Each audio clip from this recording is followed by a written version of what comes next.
মালাইও ভালো, মালাইও খাওয়া যায়,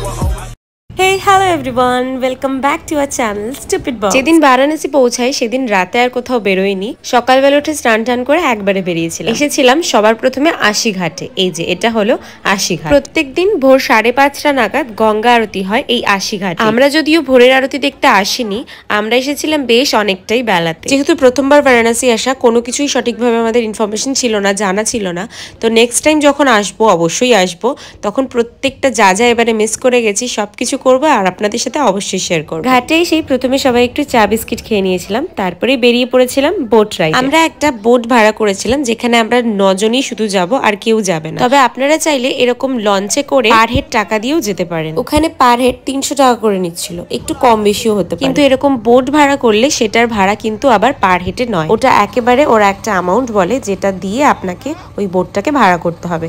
যেরকম আমাদের এই বোটটা ভাড়া করতে লেগেছিল 5,500 টাকা। তবে এই ভাড়াগুলো কিন্তু কোনোটাই ফিক্সড নয়, ওপর নিচ হতেই থাকে। এই বোট রাইডে টোটাল 1 থেকে 1.5 ঘন্টা মতন সময় লাগে, কারণ ওনারা 80 ঘাট থেকে প্রত্যেকটা ঘাট দেখাতে দেখাতে নমঘাট অব্দি নিয়ে যান এবং নমঘাট আবার ব্যাক করে 80 ঘাটে এনে নামিয়ে। এর মাঝে আমরা প্রচুর ছবি তুলেছি, প্রচুর ভিডিও বানিয়েছি। গঙ্গার উপর দিয়ে যে ব্রিজটা গেছে এটা হচ্ছে মালভিয়া ব্রিজ, যার আগের নাম ছিল ডাফরিন ব্রিজ। এটা 120 বছর পুরনো একটা ব্রিজ। এই ব্রিজের বিশেষত্ব হলো এটার নিচ থেকে ট্রেন লাইন আছে, ওপরটা একটা রোড তৈরি করে যেখান দিয়ে গাড়ি ঘোড়া যাতায়াত করে। আর এই ব্রিজটার পরেই আসে নমঘাট। নমঘাট হলো এখানকার সবচেয়ে শেষে তৈরি ঘাট। এবারে বেনারসের প্ল্যানটা একদিনের হওয়ায় আমরা কোথাও ভালো করে ঘুরতে পারিনি, তবে চেষ্টা করবো এর পরের বার। আপনাদের তো বললামই প্রত্যেকটা ঘাটে যাওয়া এবং প্রত্যেকটা মন্দির দর্শন করা। এই তো গেল ঘোরাঘুরি, কিন্তু খাওয়া দাওয়া আমরা সকাল থেকে তো কিছুই খাইনি, তাই ঘাটে নামার পরে সবার প্রথমে আমরা চলে গেছিলাম ব্রেকফাস্ট করতে।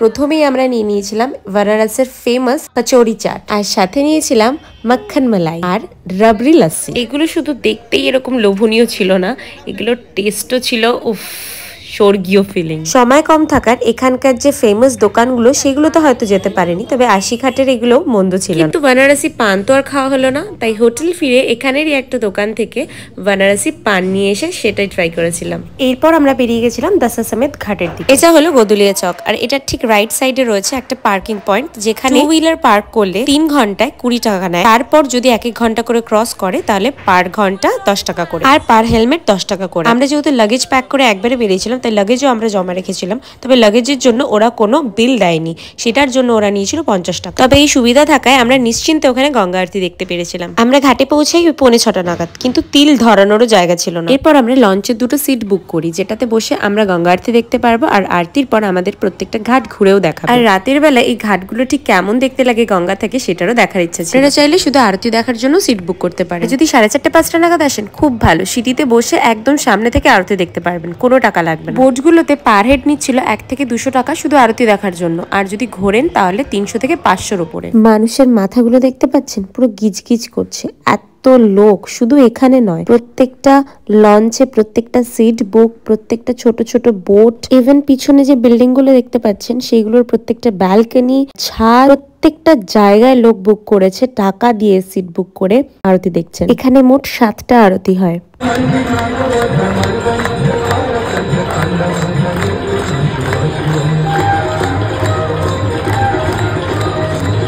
মোবাইলে এই বারাণসীর গঙ্গা আরতির ভিডিও প্রচুর দেখেছি, তাই জন্য এখানে এসে গঙ্গা আরতি দেখার খুব ইচ্ছে ছিল। তবে এই প্রথমবার সামনাসামনি যে আরতিটা দেখলাম, তারপর এটার অনুভূতি বলে বোঝাতে পারবো না। এই আরতি প্রায় 1 ঘন্টা ধরে হয়, সেই 6টায় শুরু হয়, তারপরে 7টায় গিয়ে এটা শেষ হয়। এই দেখুন প্রত্যেকটা বোট পুরো গিজগিজ করছে। আরতি প্রায় শেষের পথে, তাই এখন সবাই ফেরার দিকে।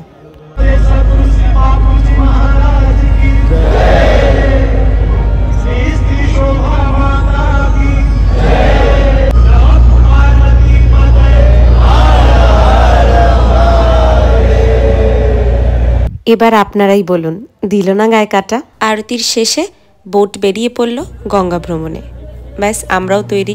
শুধু বোটে করে ঘোরানো নয়, প্রত্যেকটা ঘাট ঘুরিয়ে সেগুলোর নাম বলা এবং প্রত্যেকটা ঘাটের ইতিহাস সেগুলো খানিকটা আমাদেরকে গল্প করে শোনাচ্ছিলেন। সন্ধ্যের ঘাটগুলো কি অপূর্ব লাগছিল দেখতে।